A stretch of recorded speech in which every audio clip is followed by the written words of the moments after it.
Hello friends welcome to KY study point. KY study point में आपका स्वागत है। आज फाइनली 21 मार्च का फर्स्ट सिटिंग का एग्ज़ाम हो गया और इसका क्वेश्चन भी लीक हो गया, क्वेश्चन भी आउट हो गया। तो हम इसका सॉल्यूशन भी देख लेते हैं और मैं जो सॉल्यूशन कराने जा रहा हूँ वो क्वेश्चन के साथ कराने जा रहा हूँ। मैंने देखा यूट्यूब पे बहुत सारे सिर्फ आंसर की डाल रहे हैं, लेकिन मैं जो आपको कराऊंगा वो क्वेश्चन के साथ कराऊंगा और आप थोड़ा ध्यान दिए होते हैं तो आप 100 में से 100 मार्क्स ला सकते थे। सो आप थोड़ी सी सतर्कता की ज़रूरत है। तो चलिए, इस बार हुआ तो बेस्ट ऑफ लक, नहीं हुआ तो फिर से ट्राई कीजिए। तो चलते हैं इसके सॉल्यूशन की ओर। चलिए देखते हैं, इसके फर्स्ट क्वेश्चन से स्टार्ट करते हैं।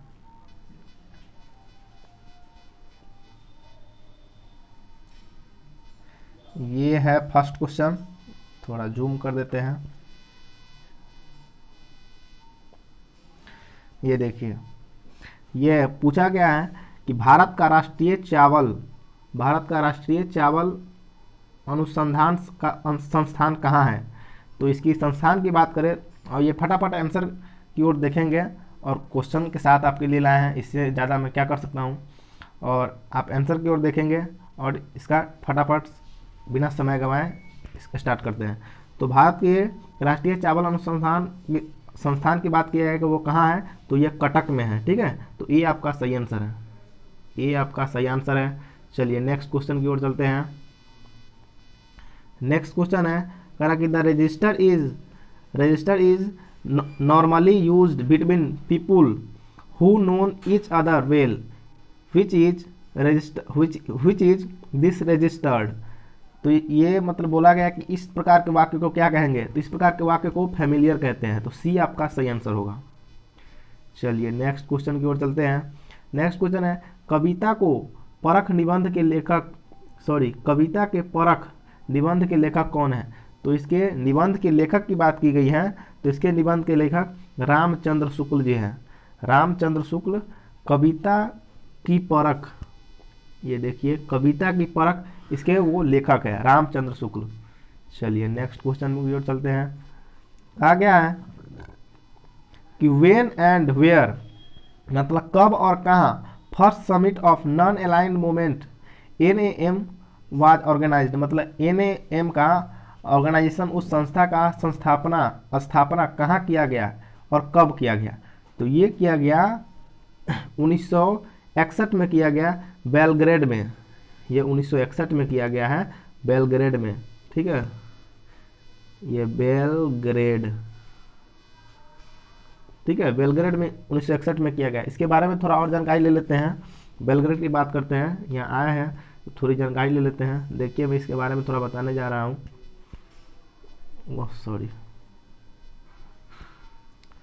तो देखिए मैं थोड़ा बताने जा रहा हूँ इसके बेलग्रेड के बारे में। ये बेलग्रेड जो है ना, ये 1 सितंबर 1961 को इस ऑर्गेनाइजेशन की स्थापना किया गया। किस जगह पर किया गया, तो बेलग्रेड जगह का नाम है। उसके बाद बात करें कि इसके संस्थापक कौन थे, इसके संस्थापना कौन किसने किया था। इसके संस्थापक की बात करें तो इसके संस्थापक थे जोसेफ। ये भी क्वेश्चन आपके आने वाले एग्जाम्स में आपको हेल्प करेंगे। Joseph Broz Tito. ठीक है, ऐसे बहुत सारे इसके संस्थापक हैं, लेकिन हमने ये सबसे फर्स्ट संस्थापक है, इसके मेन संस्थापक यही माने जाते हैं। तो इसे याद रखें, इसके संस्थापक कौन है, NAM के संस्थापक हैं कि जोसेफ ब्रोज टिबो इसके संस्थापक हैं। चलिए नेक्स्ट क्वेश्चन की बात करते हैं। ये तो यहाँ समाप्त हो गया। आइए अब यहाँ देखते हैं ये क्वेश्चन 5 नंबर क्वेश्चन। देखिए 5 नंबर क्वेश्चन में कहा गया है कि विच ऑफ द फॉलोइंग, इसमें मैं आपको बता दे रहा हूँ इसमें क्या कहा गया है। इसमें कहा गया है, सिर्फ ये कहा गया है कि निम्न में से कौन सा आरेख धनात्मक, थोड़ा जूम कर देते हैं। हाँ, अब देखिए निम्न में से कौन सा आरेख धनात्मक दिशा में समरूप त्वरण को प्रदर्शित करता है। इसके संकेत से दिखाइए। तो इस धनात्मक रेखा में मतलब पॉजिटिव डायरेक्शन में त्वरण को प्रदर्शित कौन करता है, तो त्वरण को प्रदर्शित तो इस ग्राफ की ओर देखिए, तो इस ग्राफ में देखें तो इसका सिर्फ एक ही प्रदर्शन करता है, वो इसका आंसर ए होगा। ठीक है, ए आपका सही आंसर होगा, क्योंकि जैसे जैसे टाइम इंक्रीज कर रहा है वैसे वैसे वेलोसिटी बढ़ रही है। इसका मतलब कि एक्सेलरेशन पॉजिटिव डायरेक्शन में होता है। एक्सेलरेशन बराबर होता क्या है, वेलोसिटी बाई टाइम।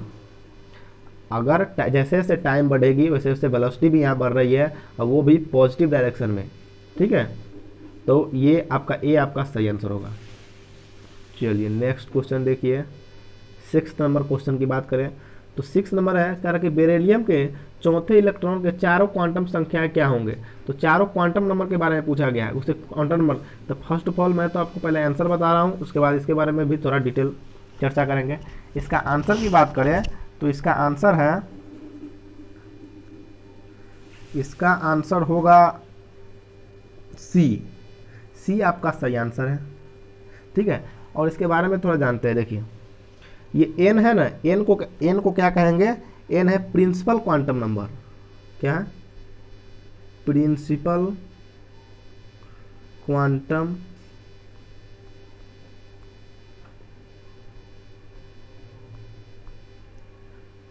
एन क्या है, प्रिंसिपल क्वांटम नंबर। चलिए फिर नेक्स्ट बात करते हैं, एल क्या है, एल है एजीमुथल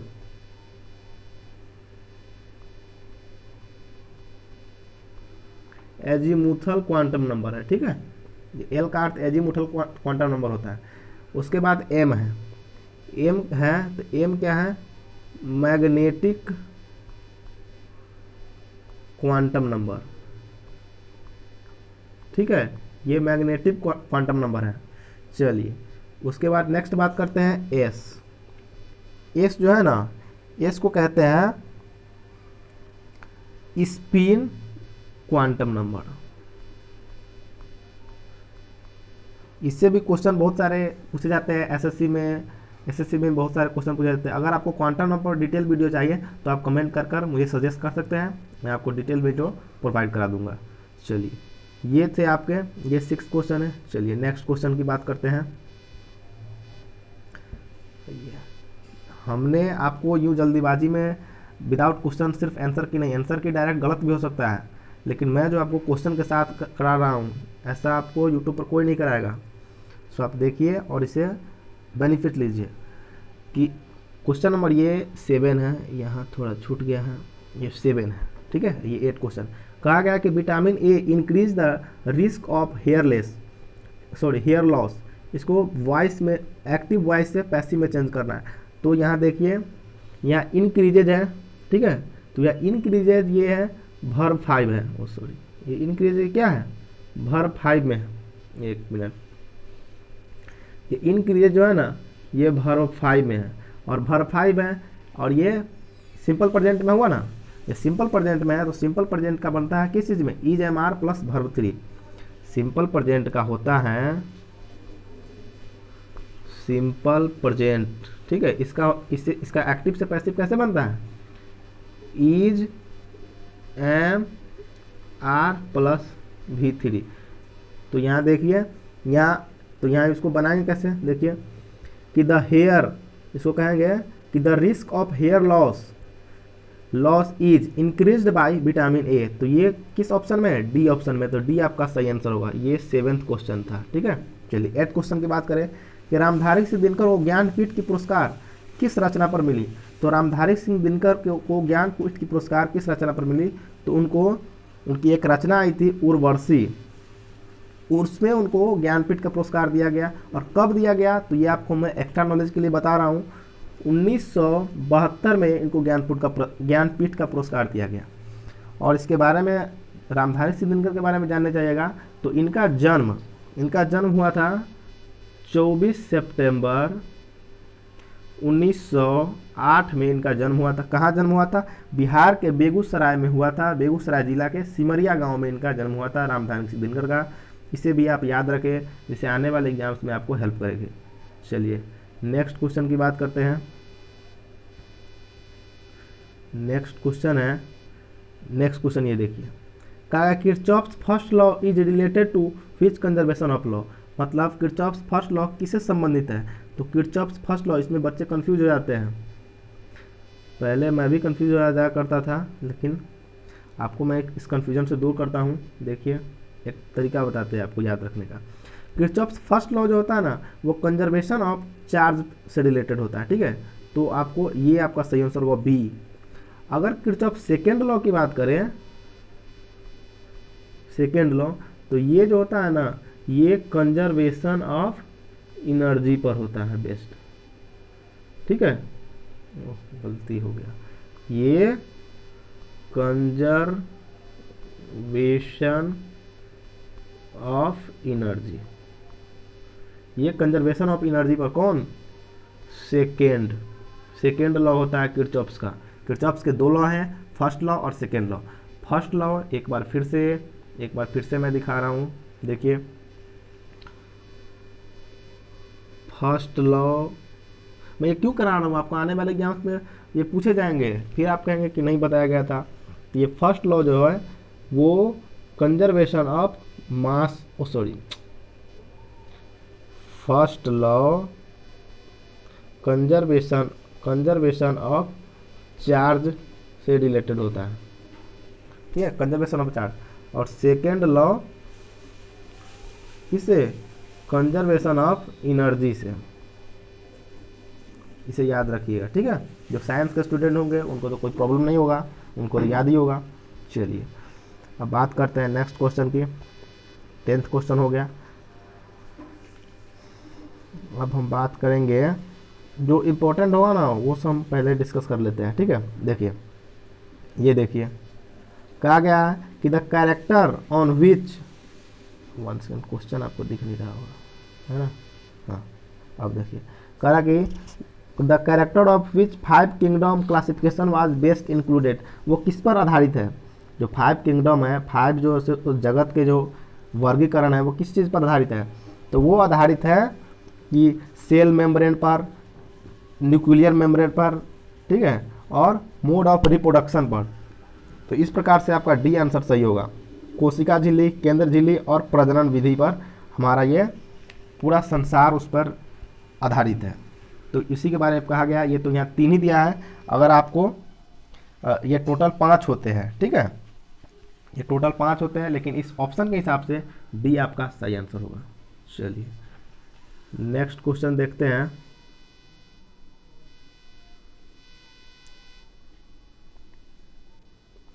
कहा गया है कि निम्न में से विष्णु का कौन अवतार नहीं है? तो यहाँ जो ददीक्षी है, डी आपका सही आंसर है। ये तो देखते ही बच्चे वाली सवाल है। ददीक्षी विष्णु का अवतार नहीं है। अगर विष्णु के टोटल 10 अवतार है, विष्णु को टोटल 10 अवतार को हम दिखा देते हैं, आप इसे याद रखिए। इसके पहले अवतार है, पहले नहीं कह सकते, किसी भी आप ऑर्डर में याद रखें, इसे कोई मतलब नहीं है, लेकिन इनके अवतार है, हाँ, इनके मत्स्य अवतार, ठीक है, मत्स्य अवतार, कूर्म अवतार, वो तो ऑप्शन में दिया था, कूर्म अवतार। उसके बाद नरसिंह का अवतार, वामन है। उसके बाद परशुराम का, उसके बाद राम का, उसके बाद कृष्ण का। टोटल 10 अवतार है। 1 2 3 4 5 6 7, और छूट कौन गया?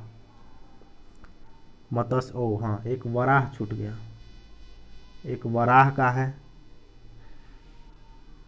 तो ये टोटल 10 अवतार है। एक बार फिर से मैं बोल देता हूँ, आप ध्यान से सुन लीजिएगा।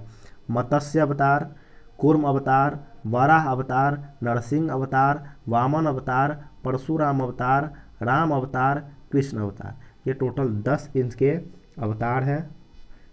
सो आप इसे याद रखें, इससे आने वाले क्वेश्चन में आपको, आने वाले एग्जाम्स में आपको हेल्प करेंगे। चलिए 15 क्वेश्चन की बात करें तो ये एक न्यूमेरिकल है फिजिक्स का। इसमें टॉर्क पूछा गया है। जो साइंस के स्टूडेंट होंगे उनके लिए तो बहुत हल्का क्वेश्चन है, लेकिन अगर हम इसका सोल्यूशन करेंगे तो बहुत ज़्यादा समय लग जाएगा, इसलिए डायरेक्ट मैं इसका आंसर बता रहा हूँ। इसका डी इसका सही आंसर है। अगर इसका आपको सोल्यूशन चाहिए तो कमेंट बॉक्स में कमेंट कीजिए, मैं आपका इसको सोल्यूशन प्रोवाइड कर दूंगा, ठीक है। तो डी इसका सही आंसर है, 0.7 इसका सही आंसर है। चलिए ये 15 क्वेश्चन तक हमने अभी क्लियर कर लिया है। अब देखिए नेक्स्ट 16 क्वेश्चन। ओह सॉरी, हाँ आइए 16 क्वेश्चन देखिए। 16 क्वेश्चन में कह रहा है किस संवैधानिक संशोधन ने अनुच्छेद 14, 19 और 31 के तहत प्रदत्त मूल अधिकारों पर नीति निर्देशक तत्वों को कानूनी वरीयता प्रदान की है। अर्थात कानूनी रूप से उनको वरीयता प्रदान किया गया है। किस संशोधन के तहत? संशोधन अमेंडमेंट, मतलब किसी भी संविधान को बनाया गया फिर उसको बाद में अमेंडमेंट किया गया, अर्थात उसमें कुछ सुधार किया गया। तो उसमें सुधार किया गया है किस किस आर्टिकल में? आर्टिकल 14, 19 और 31। किस संविधान के तहत? तो 42 इस संविधान में आर्टिकल 14, 19 और 31 को 42वें संशोधन के तहत इनमें बदलाव किया गया है। ठीक है, तो सी आपका सही आंसर होगा। चलिए नेक्स्ट क्वेश्चन की ओर चलते हैं। कह रहा कि निम्न में से कौन सा मैथिली शरण गुप्त की रचना नहीं है? तो मैथिली शरण गुप्त की रचना यहाँ सी, पथिक मैथिली शरण गुप्त की रचना नहीं है। बाकी बात साकेत, भारती, पंचवटी, ये तीनों रचना मैथिली शरण गुप्त की है। ठीक है, और मैथिली शरण गुप्त की बात करें तो इनका जन्म, मैथिली शरण गुप्त जी का जन्म हुआ है 3 अगस्त 1886 में इनका जन्म हुआ है, और इनकी मृत्यु हो गई है 12 दिसंबर 1964 में इनकी मृत्यु हो गई। ठीक है, तो साथ साथ ये भी आप याद रखें। वैसे ये क्वेश्चन में नहीं पूछता है, मैंने वैसे ही बता दिया आपको। 18 क्वेश्चन देखिए। आधुनिक साहित्य की प्रवृत्तियां नामक आलोचना पुस्तक के लेखक कौन है? तो आधुनिक साहित्य के प्रवृत्तियां, ये एक नामक लेखक या पुस्तक है, आलोचना है। ये पुस्तक के लेखक कौन, ये पूछा गया है। तो ये पुस्तक के लेखक नामवर सिंह है, तो बी आपका सही आंसर होगा। और नामवर सिंह इसके सही आंसर होंगे। बी आपका सही आंसर है। चलिए अब बात करते हैं ये 19 क्वेश्चन का। 19 नंबर क्वेश्चन देखिए कि राष्ट्रीय ग्रामीण स्वास्थ्य मिशन NRHM की शुरुआत की गई थी। ये इसकी शुरुआत की गई थी, किसके लिए शुरुआत की गई थी? ग्रामीण जनसंख्या और वहनीय उनके, देखिए सीधी बात हम बताते हैं, ग्रामीण क्षेत्र के स्वास्थ्य में विकास के लिए किया गया था, और ग्रामीण आबादी को सुरक्षित रखने के लिए ये NRHM की शुरुआत की गई थी। तो सी आपका सही आंसर होगा। इसकी शुरुआत कब की गई थी वो भी जान लीजिए। ये किया गया था 12 अप्रैल 2005 में इसकी शुरुआत की गई थी हमारे माननीय प्रधानमंत्री द्वारा। ठीक है, तो PM द्वारा इसकी शुरुआत की गई थी। ये किसके लिए? ग्रामीण, गांव में सबसे अधिक आबादी होती है, अधिक आबादी वाले जगहों पर उनकी सुरक्षा के लिए, उनकी हेल्थ के लिए, उनके एजुकेशन व्यवस्था को डेवलप करने के लिए ये कदम उठाया गया था NRHM का। तो सी आपका सही आंसर होगा। चलिए नेक्स्ट क्वेश्चन 20 देखिए। क्वेश्चन कह रहा कि डॉक्टर कृष्ण कुमार ने सन 2004 से 2020 तक किस शिक्षा संस्थान से जुड़े रहे? तो दरअसल इसमें से किसी भी संस्थान से वो नहीं जुड़े रहे, ये क्वेश्चन ही गलत है। ये जुड़े रहे हैं दिल्ली से, दिल्ली शिक्षा विभाग से जुड़े थे। दिल्ली विश्वविद्यालय है ना, उसके ये प्रोफेसर थे। कहाँ के? दिल्ली विश्वविद्यालय के ये प्रोफेसर थे। ठीक है, दिल्ली विश्वविद्यालय के। अगर ऑप्शन की बात की जाए तो ऑप्शन के हिसाब से आप आंसर ए मानिए NCERT के, क्योंकि दिल्ली हमारा केंद्र पर है, तो वो केंद्र पर है तो वो NCERT को ही फॉलो करेंगे। तो इसलिए वो, अगर वास्तविक बात की जाए तो वो दिल्ली विश्वविद्यालय के प्रोफेसर थे। अगर ऑप्शन की बात की जाए तो ये आप सही आंसर मारिए, और ये भी ज्ञान रखिए कि वो दिल्ली विश्वविद्यालय के प्रोफेसर थे, ना कि इन तीनों में से। चलिए ठीक, नेक्स्ट क्वेश्चन देखिए। नेक्स्ट क्वेश्चन है, कहा गया कि सूचना का संग्रह संबंधित है, अर्थात सूचना का संग्रह किस चीज़ से संबंधित है? तो सूचना का जो संग्रह है ना वो चतुर्थ क्रियाकलाप से संबंधित है। ये ऐसे क्वेश्चन ना आपको याद ही रखने होंगे। ये सिंपल सोच से बनने वाले क्वेश्चन है, इस पर कोई थ्योरी या कॉन्सेप्ट नहीं होते हैं। तो बी आपका सही आंसर होगा, चतुर्थ क्रियाकलाप से संबंधित है। चलिए अगर हम 22 क्वेश्चन की बात करें तो कहा गया कि संचयी आवृत्ति वितरण का आरेख क्या कहलाता है, तो इसको हम आवृत्ति वक्र कहते हैं। तो ये आपका डी आपका सही आंसर होगा। चलिए 23वें क्वेश्चन की बात करें तो उत्तरी स्वप्न परी हरित क्रांति किस विद्या की रचना है, तो यह एक कहानी है। ठीक है, तो बी आपका सही आंसर होगा। अब चलिए 24 क्वेश्चन की बात की जाए तो 24 क्वेश्चन में कह रहा है कि निम्नलिखित में से किस न्यायाधीश के जनहित में याचिका प्रवर्तक माना जाता है, तो किसके हित में कहा गया है। तो ये क्वेश्चन आप लोगों को मैं SW में दे रहा हूँ, आप लोग इसे कमेंट बॉक्स में बताइए, फिर मैं रिप्लाई करूँगा। हम 25वां क्वेश्चन की बात करते हैं कि transfer of heat through the horizontal movement of air is called, क्या कहलाता है, तो उसको हम कहते हैं कन्वेक्शन। ये आपका सही आंसर होगा। संवहन अर्थात वायु के क्षैतिज संचलन में होने वाले ताप के स्थानांतरण को, ताप का जो ट्रांसफर होता है वो उसको क्या कहते हैं, तो उसको हम संवहन कहते हैं। तो ए आपका सही आंसर होगा। चलिए कन्वेक्शन सही आंसर है। तो वीडियो काफ़ी लेंदी हो गया, तो इसमें 25 क्वेश्चन ही रहने देते हैं। ठीक है, अगर आपको अगला क्वेश्चन चाहिए तो आप कमेंट कीजिए, मैं आपको क्वेश्चन के साथ इसी प्रकार मैं आंसर दूंगा। सो तब तक के लिए इतना ही। Thank you, have a nice day.